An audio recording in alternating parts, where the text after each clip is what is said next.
Продовжується прямий ефір на телеканалі АТР. Мене звати Олег Борисов. І наступні 40 хвилин буду спілкуватися з вами я. Одразу хочу привітати у студії нашого гостя, поки що першого. Це Микола Маломуж, екс-голова Служби зовнішньої розвідки України. Доброго вечора. Доброго вечора. Дякую, що долучилися до нас.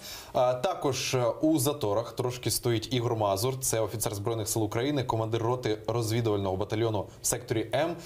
Він також буде гостем нашій студії. Трошки пізніше він прийде і долучиться до нашої з вами розмови. Одразу хочу проанонсувати, що будемо говорити з нашими гостями сьогодні на актуальні новини, на актуальні теми. Зокрема, розпочнемо із розшуків НАБУ. Як відомо, що Національне антикорупційне бюро України воно проводило обшуки сьогодні у сина Авакова, у родині Авакова. Взагалі вони проводили ці обшуки. І вже, наскільки мені відомо, за останню інформацію Олександра Авакова, його доправили до суду Солом'янського, і ось саме в ці хвилини там йому обирають запобіжний захід. Яким він буде? І взагалі, яка там нині атмосфера? Дізнаємось у нашого кореспондента Вікторія Аблязова, яка там вона зараз готується до прямого включення, вона вже там зараз перебуває, розповість нам про останні новини із цього суду, тому що, як відомо, туди вже почали стягувати силовиків, і там дуже найгарячіша точка, я би сказав, у Києві зараз саме там. Будемо тримати руку на пульсі цих подій. А зараз вже хочу привітати в нашій студії Ігоря Мазура, офіцер Збройних сил України, командир роти розвідувального батальйону в секторі М. Вітаю вас. Дякую, що долучилися до нашої розмови. Отож, поки чекаємо на пряме включення нашого кореспондента, хотілося б спочатку коротко ваші думки по черзі стосовно того, взагалі, що відбувається зараз у Солом'янському районному суді. Взагалі, чому так сталося? Чи збіг обставин, що сьогодні Аваков сказав про те, що прибирає охорону з Нацгвардію з під стін Верховної Ради. І тут одразу за кілька годин розпочалися обшуки в помешканнях родини Авакова. Як взагалі характеризується цю новину? Будь ласка, пане Микола. Ну, в першу чергу, я думаю, що це відображення того протистояння, яке є між президентом і Аваковим, і його, відповідно, прихильниками, тому що в даній ситуації є якраз конкуренція на політичному ґрунті, на ґрунті розподілу якраз і бізнесу, і потоків, можливо, і сфери впливу, і саме головне перспектива на майбутнє, на керівництво держави. Тому в даній ситуації ця модель працює, вона дуже негативно, відповідно, відображається на нашому суспільстві, на тих процесах, які відбуваються в плані і оборони, безпеки, і гармонізації відносин, і саме головне стабільності, і не організації боротьби з тероризмом, з убивствами, з криміналом, з корупцією і тому подібне. А ця модель, яка сьогодні звучить, ну що ми ж мали вже більше до 2 років цей факт, коли дійсно питання пов'язане було з сином Авакова, з Чоботарем, який був з Аваковим. Зрозуміло, в цій ситуації вже давно могли проведені слідчі дії, відповідно, і або підтвердити його злочинну діяльність, або не підтвердити, або, відповідно, рішення суду. Цього не сталося. На цьому етапі конфронтації, коли питання стоїть шантажу, там, виставляємо Нацгвардію чи не виставляємо, а тоді ми, відповідно, діємо якраз в форматі, а давайте ми вашого сина зараз вже поставимо питання про обшуки і арешти. Вони підставні можуть бути, але вони повинні бути своєчасні, об'єктивні, незалежно від політичної кон'юнктури і ситуації суспільства, яка сьогодні складається і на Майдані, відповідно, і в інших секторах, пов'язаних з терактами, з тіньовими потоками і тому подібне. Ваша версія? Ми пам'ятаємо, коли за участі президента, сутичку, яка була на засіданні, коли Аваков кричав Саакашвілі: «Убирайся із моєї країни». Тобто, на жаль, вони думають, що це їхня страна. Вони білі, а ми сірі, які мають там, для нас є кримінальний кодекс, для нас є обов'язки, а в них є Конституція і є права.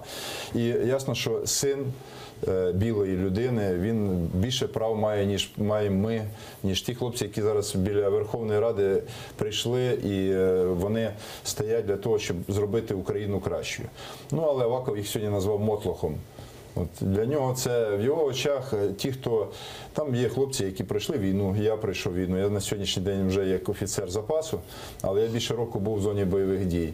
Його син не був більше. Він взагалі був недалеко від території бойових дій.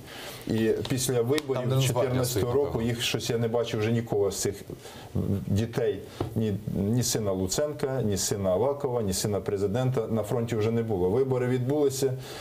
І вони вирішили, що театр цей закінчився. Тому це однозначно боротьба кланів, боротьба політичних угрупувань за владу. І я думаю, що ми можемо кожного дня чекати якісь такі дії. Можливо, сьогодні вночі буде силовий розгон наметового містечка. Може будуть кидатися якісь гранати, тому що знаємо про тітушок, які там є присутні. Дивлячись на кадри з суда, дуже схожі ці хлопці на тих, які ходили там навколо наметового містечка. От, кажуть, що Ківа там туди підтягує своїх. Це ще цей такий богом обділений розумом.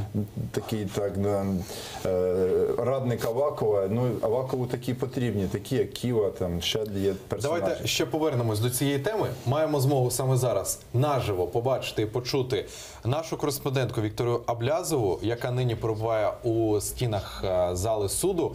Вікторія, вітаю тебе. Будь ласка, розкажи, що там коїться, яка нині ситуація і чого взагалі можна очікувати від цього судового засідання?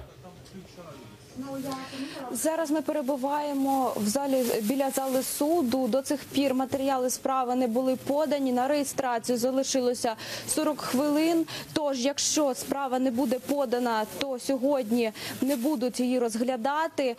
Тут біля судової зали збиралися молодики в одязі кольору хакі. Вони не показували своє обличчя і не пояснювали, хто вони. Згодом прийшов Ілля Ківа, колишній радник Авакова, і розповів, що це небайдужі люди і ветерани добровольчих батальйонів. Сам же Ківа прийшов, аби підтримати сина Арсена Авакова. Сказав, що НАБУ – це проститутська організація, яка просто хоче тиснути на міністра силовика і хоче зробити це таким способом, як притягнути до відповідальності його сина. Сам же Ківа не вірить, що син Авакова Олександр може бути в чомусь винний. Ми і далі залишаємося в суді. Залишилося 40 хвилин. Якщо через 40 хвилин матеріали справи не будуть подані, то сьогодні судове засідання не відбудеться. Ми і надалі стежимо за подіями. Студія. Дякую дуже. Вікторія Аблязова, кореспондентка АТР, була на прямому зв'язку зі студією. Ну, як бачите, що ще 40 хвилин мається для того, аби обрати запобіжний захід. Чи оберуть? Чи знову ж таки, як от в нашому ефірі попередній гість сказав, що помпезно все відбудеться, затримання, і потім тихенько або на поруки, або під заставу, або взагалі ось нічого не договорняки такі відбулися. Так.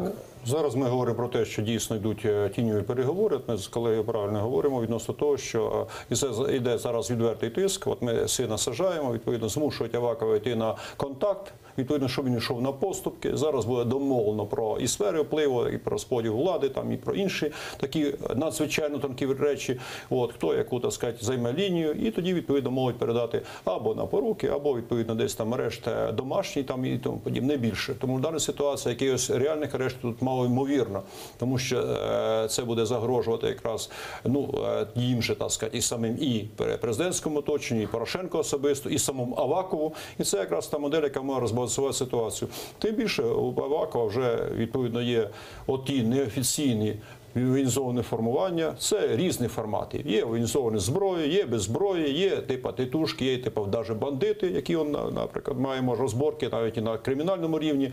Тобто є методи тиску на президентську команду. Зрозуміло, у президента є свої сили, які працюють через СБУ, через інші структури і ведуть якраз міжособну боротьбу. Це я ще раз підтверджую, що в даний момент веде до розбалансування, але з іншого боку, я думаю, що як ото в приказці в нашій, ворону ока не виклює. Тому в даній ситуації будуть домовлятися, будуть знайти якісь формати і збережуть таке лице для суспільства. І знов якраз потрійні стандарти, що ми наче ведемо боротьбу, але реально це домовляються представники різних таких тіньових або злочинних групувань. Ну, я думаю, що НАБУ все ж таки, так як це структура, яка, ясно, що там також на них є тиск, можливо, якісь є певні і в них слабкі сторони, на які можуть натиснути, але воно вже вийшло на громадськість, от ця справа, і навіть якщо вони зараз попробують цих 40 хвилин, як кажуть, нічого не вирішить, то все рівно вже інтернет переповнений цим, і активні громадяни, ті, які відслідковують, що в державі відбувається, їм ще раз буде один доказ, що як один клан, так і інший клан, вони злочинні, і вони між собою готові навіть не бачити злочини, вбивства, коли домовляються і в чомусь йдуть на поступки один одному. Тому в цій ситуації, як на мене, треба все ж таки, щоб не було цих договорників, щоб вони не домовились. Хай Авакова син сидить, там є за що йому сидіти. Хай Ківа з тими хлопчиками, якими він прийшов, які бояться свої обличчя показати, документи тим більше вони не покажуть. Вони такі прихильники Авакова сина, як, не знаю, там можна на вокзалі таких назбирати, Рабінович таких водить під Кабмін за 100 гривень. Тобто це все на грошах і на якісь там, можливо, навіть кримінальній залежності від того ж самого Кілич, від міліції. А от які договорники? Про що домовляються? От ви кажете. Про поділ влади. Ну, ми знаємо, що якраз тут розподіл потоків, фінансів, бюджетних, позабюджетних, відповідно, контрабандних каналів, тому що з одного боку це зона контролю, начебто і МВС, і податковий, зрозуміло. Тут якраз величезні йдуть питання про сотні мільйонів доларів. От, і це включаючи Російську Федерацію, ось хлопці стоять на фронті, нехай вони розкажуть. От буквально у мене був комбат Сивий 93-ї бригади, він говорить, просто йдуть потоки, вагони, фури там і тому подібне. З ким? З Росією. Що бойовиків є? Відповідно пайку, розуміло, цукерки, рошен. Що йдуть? І відповідно вугілля товарними з потягами, метал, газ, нафта, контрабанда, наркотики, горілка і все інше. Отут наживається. Це один формат, де абсурдно, коли йде війна, і ці потоки просто йдуть. Хто кришує? Не якийсь там СБУшник, він тільки виконує функцію якраз контролю, щоб воно пройшло. І нейтралізація наших хлопців-патріотів, щоб вони не виступали проти. А якраз кришують великі потужні клани, які під президентом і під Аваковим. Пане Миколо, мушу вас прибити, повернемось щодо цієї теми. Ілля Ківа у нас на прямому телефонному зв'язку. Пане Ілля, вітаю вас. Пане Ілля, чуєте нас? Добре? Під водою. Пане Ілля, ви у прямому ефірі. Да, вы только громче говорите, потому что вас еле слышно. Я зрозумів. Пане Ілля, перевірка звуку. Ви нас нормально чуєте, так, зараз? Да, я вас чую. Розкажіть, будь ласка, що там коїться у залі цього суду? Наша кореспондентка нам розповіла про те, що... Так, чуєте нас? Откройте связь, пожалуйста, потому что в данном случае я вас не слышу в принципе. Розкажіть, будь ласка, що коїться у суді? Чуєте нас? Нічого не коїться, ще нікого немає, ще підозрюваного не привезли. Якщо у вас це питання... Наша кореспондентка сказала про те, що туди стягують силовиків. Це правда? Ні, це повна несумітниця. Крім мене і тих людей, які разом зі мною захищали чи боронили нашу країну на Сході, там нема силовиків. Тому не піддавайтесь в паніку. Ще наша кореспондентка намагалася... Моя позиція дуже чітка. Я вважаю, що це є прямий напад на міністра силовика, в якого є чітка проукраїнська позиція.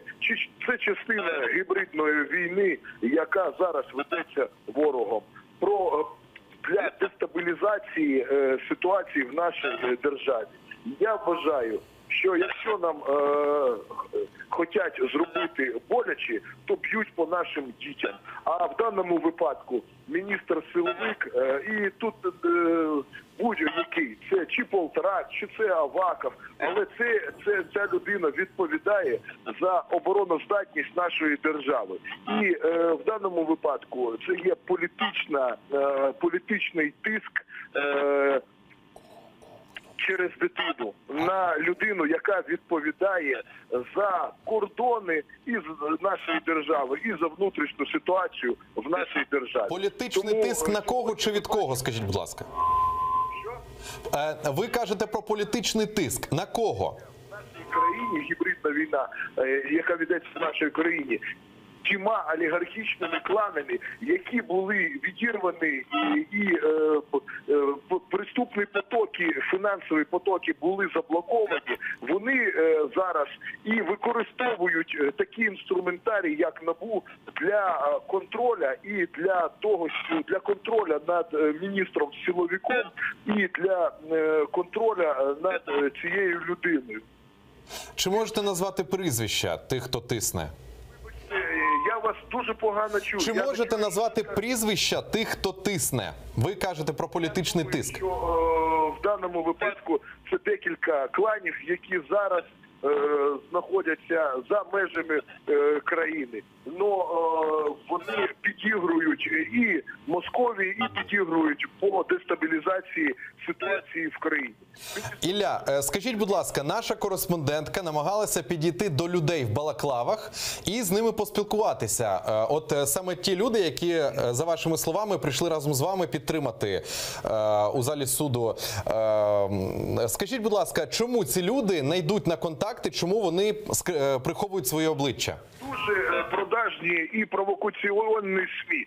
Люди ті, вони привикли захищати, а не привикли розмовляти з тими чи іншими телеканалами. Але чому вони приховують своє обличчя, пане Ілля? Це російські телеканали чи проукраїнські телеканали. І щоб не стати інструментом для маніпуляцій, вони просто вони привчилися мовчати на війні. Розумієте? Добре, зрозуміла ваша позиція, пане Ілля. Ілля Кива, колишній радник міністра внутрішніх справ, був на прямому зв'язку зі студією. Отож, ви почули, що, точніше, ми не почули прізвища тих, хто тисне, про політичний тиск, що говорить Ілля Кива. Мені цікаво зараз просто почути от ваші думки, ваші позиції стосовно того, що ви почули. А що можна сказати, коли він каже, вони привчилися мовчати? Тобто, мені теж це дуже сподобалось. Це тупі виконавці, які будуть розбивати голови. Може, сьогодні їх після того кинуть бити людей під Верховною Радою. Можливо, вони сьогодні десь когось біля під'їзду зустрінуть. І вони не задають питань. Ківа їм сказав, ваш кормілець, який вам насипає в ваше корито, на його сина сьогодні відбувається тиск. Треба поїхати і відробляти ті гроші, за які ви живете. От вони і поїхали. І ясно, що будуть мовчати, бо що вони можуть сказати? Ми приїхали захищати сина міністра. Вони бояться навіть щось сказати, що, не дай Бог, щось не те скажуть, і вилетять з тої обойми, в якій вони зараз є, і не будуть мати куска хліба, і прийдеться їхати на заробітки в Європу, чи пити з горя горілку і тому подібне. Ну, в першу чергу, я просто здивований, що називаються якраз якісь клани, які можуть впливати, мабуть, на НАБУ, на ще за кордони. Я так розумію, що керівництво держави виїхало, і президент, і прем'єр за кордон, то, мабуть, ці, чи інші, чи з Росії, невідомо. Але саме головне, що називаються ті сили, які можуть вплинути на НАБУ, на суд, мабуть. Це, якщо там Путін вже керує в нас судом там і НАБУ, це дуже дивно. Я так орієнтую, що якщо такий посил йде, повинні чітко бути названі і керівники, які можуть такий високий вплив мати, відповідно, і наслідки цього тиску, відповідно, і хто там знаходиться рядом. Тому що ми не маємо ідентифікації цих людей. Це якраз дуже велике питання і суспільства, і у наших глядачів, що тих людей, а яку вони загрозу складають. Якщо вони тиснуть, прийшли на суд, це вже злочин.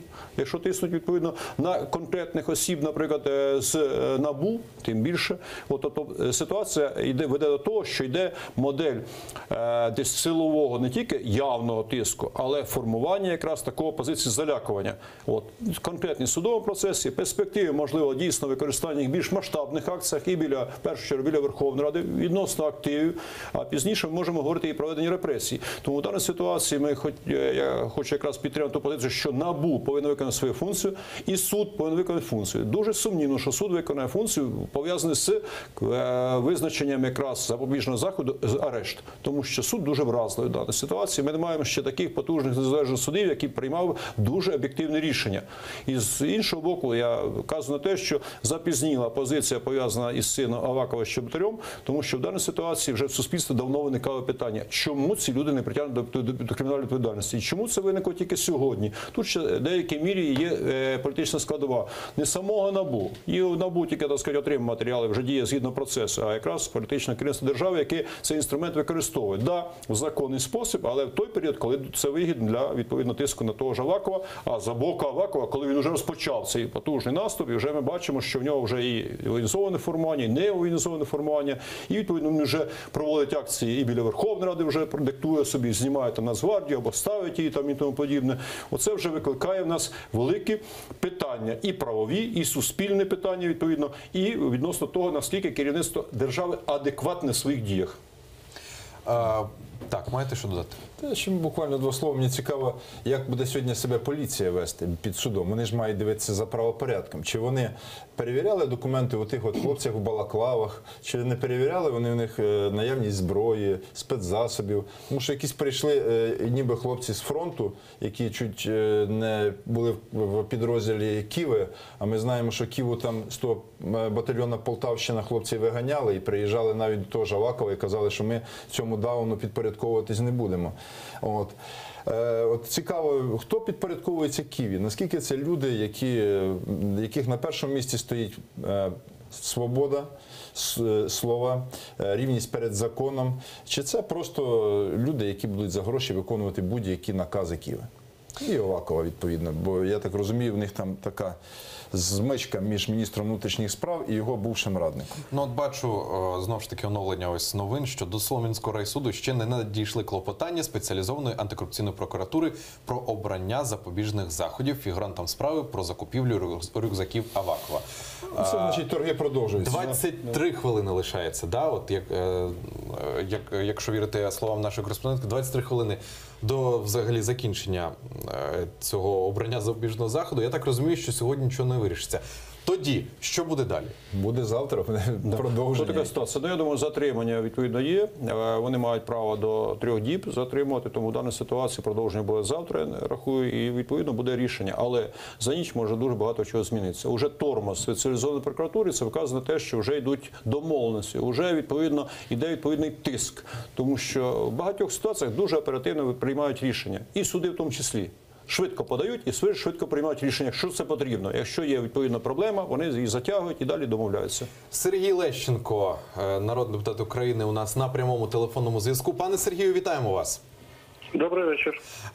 Пане Сергію, у нас ось на прямому зв'язку телефоном буквально 5 хвилин тому був Ілля Кива. Він розповів, що там у суді нині все відбувається нормально, все спокійно. Утім, за словами нашої кореспондентки, яка там нині перебуває, вона сказала, що дуже багато людей в балаклавах, які не представляються, уникають будь-яких розмов і взагалі невідомо, хто це.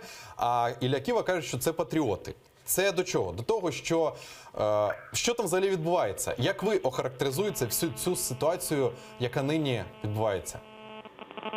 Я вважаю, що в даному випадку ми маємо справу з вимагаючим і неприпустимим в європейській країні використанням силових і квазісилових підрозділів для захисту корупційних інтересів одного міністра внутрішніх справ.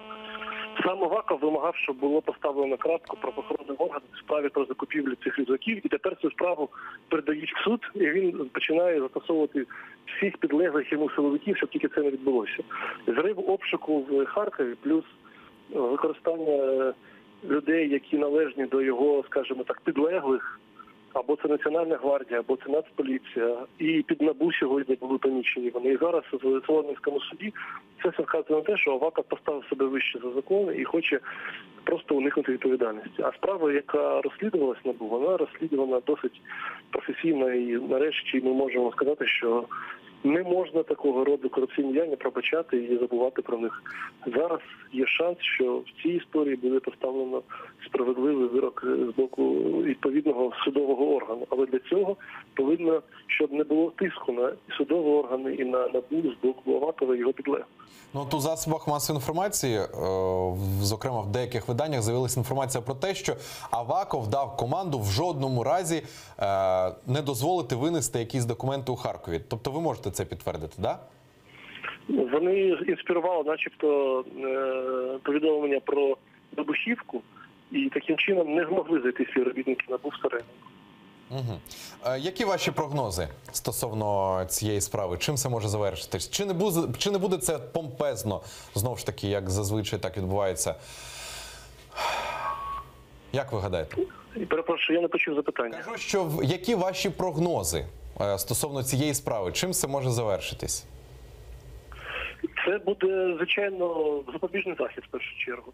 Запобіжний захід буде альтернатива, тому що тут немає насильства, і запропонує суд Авакову або тримання під вартою, або застава, чи особисті поруки, чи особисте зобов'язання. Тобто або він внесе якісь гроші за це, або будуть гарантовано його явку в суд іншими людьми, але тут не буде він перебувати під вартою на час досудового слідства, бо це вимога пряма кодексу.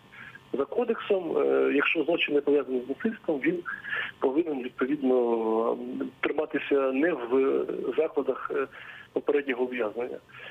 Але вся ця істерія з боку Авакова і його підлеглих, вона вказує на те, що вони не дають нормально відбутися навіть попередньому засіданню по обранню запобіжного заходу. І відповідно це лише підтверджує, що ця людина не відповідає посаді міністра, як би це могло бути в нормальній цивілізованій країні. Дякую вам дуже за коментарі. Сергій Лещенко, народний депутат України, був в напрямому зв'язку зі студією АТР. Ваші коментарі тепер хочеться почути після того, що сказав пан Лещенко. Пан Микола сказав, що найближчим часом бюджет будуть розглядати. І ми розуміємо, що це один з головних таких пирогів, за які зараз буде йти боротьба. Знову Ляшко згадає про свої пожежні машини, там дехто буде вирішувати якісь інші шкурні питання, якісь інвестиції там нашим мільярдерам підуть в їхній там, наприклад, Миронівський хлібокомбінат чи Бахматюку там якісь до його ряби. Тобто в нашій державі одні живуть одним життям, а люди живуть іншим життям. І ця війна так само сьогодні в суді йде між сильними світу цього в Україні. Хто більше козирних карт має, той буде перемагати. Але саме гірше, якщо це закінчиться просто договорняком. Треба, щоб вони почали один одного садити за кримінальні злочини. Будуть садити, відповідь ті будуть так само намагатися за злочини діючу там президентську гілку також притягувати. І коли вони нарешті будуть за свої злочини сидіти за ґратами, тоді нарешті ця система почне тріщати по швам. Бо поки що на цих договорняках, на цій корупції тримається вся наша держава. Вона була при Януковичі такою, вона і зараз такою лишається. Майдан виходив якраз проти цієї системи. А, на жаль, замість одних зайшли інші, які між собою домовилися і п'ють кров, збагачуються в той час, коли хлопці на фронті гинуть. От зараз, до речі, пан Микола, транслюємо для наших глядачів відео, саме момент затримання сина Авакова. Можемо бачити, що він там доволі спокійний, доволі радісний і махав рукою у камеру. Я впевнений, що він не буде сидіти. Так, я точно так же підтримую, що він певний, що батько захистить, і вся його система захистить, що є, відповідно, аргументи впливу на Порошенка, на оточення, на суди, відповідно. Передбачаю, що це не буде якраз пов'язано з позбавленням волі. Вони альтернативу або застава, або зобов'язання, або домашні арешти, тому подібне, або взагалі нічого. Це ще може ще такий варіант бути. Але я хочу сказати більше. От дійсно, якщо йде такий формат зараз протистоянь, він сприяє якраз виявленню якраз їх злочинної діяльності. І аваковців, відповідно, і порошенковців, і інших учасників. Це якраз формат, який дозволяє все-таки мірі показати реальну істину, хоча б в окремих частинках. Хоча вони будуть це приховувати дуже ефективно. Але сьогодні об'єктивно йдуть процеси активізації суспільного процесу, якраз і громадськості, і політичних, економічних, професійних, військових, правоохоронців, ті, які не пішли по тим шляхом.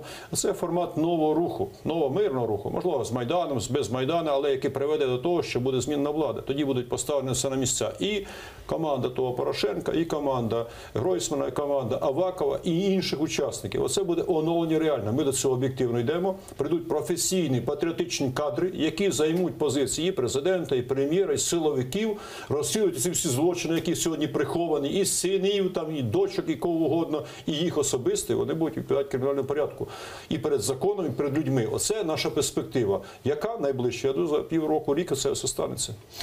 І хочу процитувати, ось щойно буквально Арсен Аваков у себе на сторінці в Фейсбуці написав наступне, цитую. «Все процедуры, интриги и потуги ставить одних стравить одних с другими. Поколебать мою эмоциональную стабильность и принципы бесполезно. Я умею жить в трудностях и принимать решения. Все последние годы было так. Чуть более или чуть менее личностные манипуляции, атаки и прочее не отвернут меня от принципов, на которых я стою, в том числе в рамках антикоррупционных расследований, ведущихся НАБУ і САП. Ось таке от написав у своєму Фейсбуці Арсен Аваков. Ну що ж, будемо стежити обов'язково за цією ситуацією. Я хочу нагадати нашим глядачам, що наша кореспондентка Вікторія Блязова нині перебуває у суді. Очікуємо також, можливо, якщо вийде, якщо встигнемо до кінця цього ефіру, включити її в прямий ефір. А зараз, колеги, також хотів перейти з однієї теми на іншу. Будемо обов'язково тримати руку на пульсі подій стосовно НАБУ. Хотів все ж таки почути і ваші думки, і ваші коментарі стосовно нашумівшої теми, стосовно вбивства Аміни Окуєвої. Дуже багато питань зараз. Дуже багато питань до правоохоронних органів. І взагалі дуже багато питань до цієї ситуації. Спочатку, хто ще є у зоні ризику? Хочу от вас таке спитати. Хто є ще у зоні ризику? Тому що, як бачимо, що це вже вдруге такий напад на подружжя. На жаль, от тут бачимо, що втратили Аміну Окуєву і її вбили. Скажіть, будь ласка, хто ще є у ризику? Коротко. Ваші от такі прогнози. Ну, я думаю, що скоріше всього на 90% це було завершення того замовного вбивства, яке було на початку літа. За цим однозначно стояли російські сили. Чи це були, я думаю, скоріше всього, що це все ж таки з подачі Кадирова. Аміна була яскравою, вона вміла спілкуватися із журналістами і подавала гарну позицію вільного Кавказу. Чоловік її там не настільки медійний, але ясно, що вони були єдиним цілим. І ясно, що їхнє знищення було як до виконання. Не довершити ту справу, це було падіння певного іміджу Кадирова в очах, можливо, навіть Путіна, що він не зміг закрити рот, таким кулями закрити рот своїм опонентам. Хто ще в зоні ризику? Ну, в зоні ризику ті, хто стоять в чорних списках Кремля. Так? Там є, я думаю, що не одна сотня людей в Україні, які в цих чорних списках.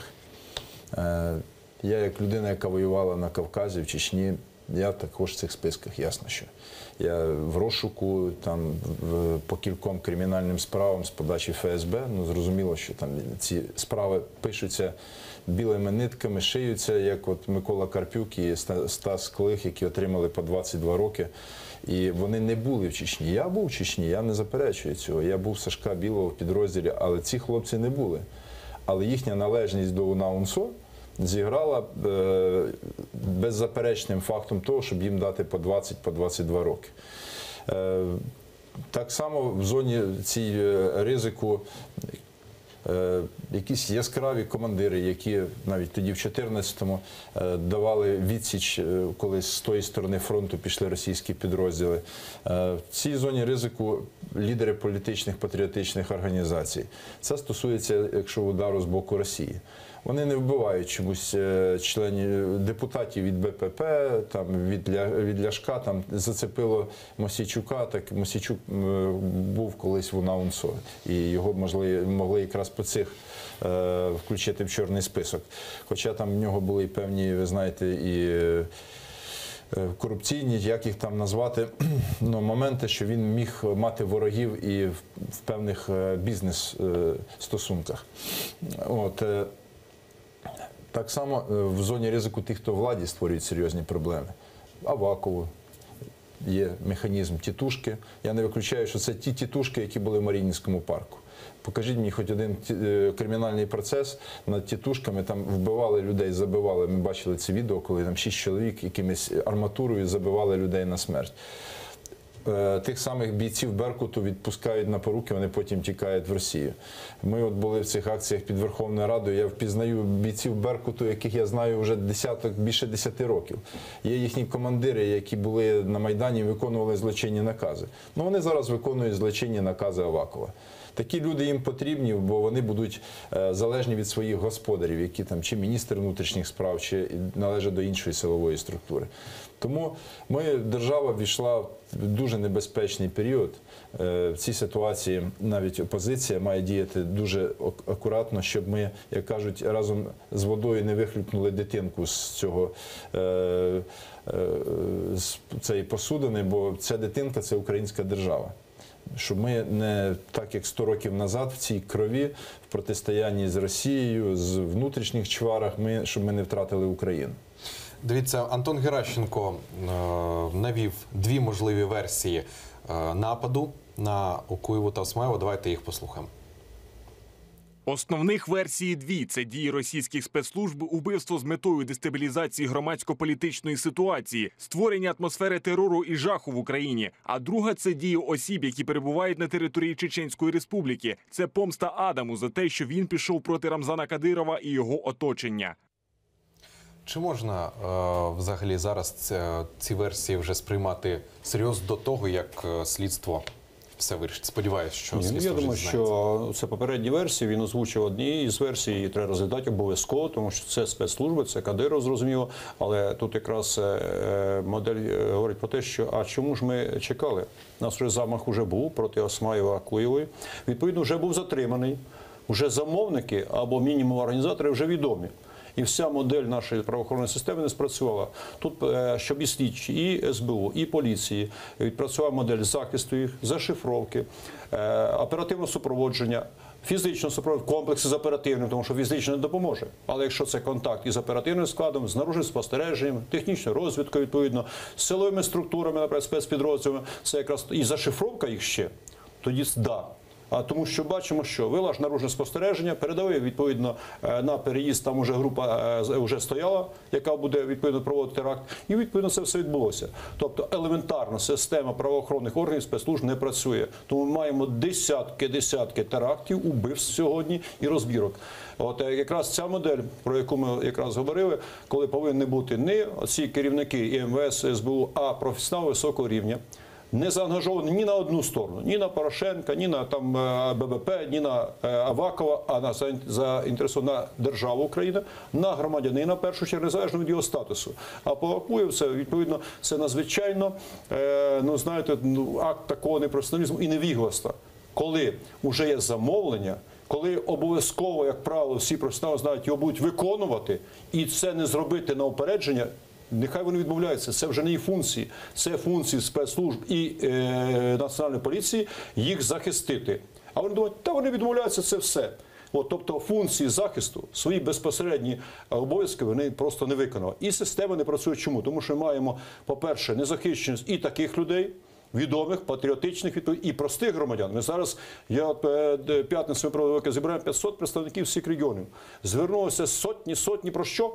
Грабежі, розбої, вбивства, які не розслідують. Це тисячі нерозслідуваних зумисних убивств. Там і теракти, там і зумисне вбивство, там і пограбування, там, відповідно, знущання над патріотами, які сидять в тюрмі сьогодні і тому подібне.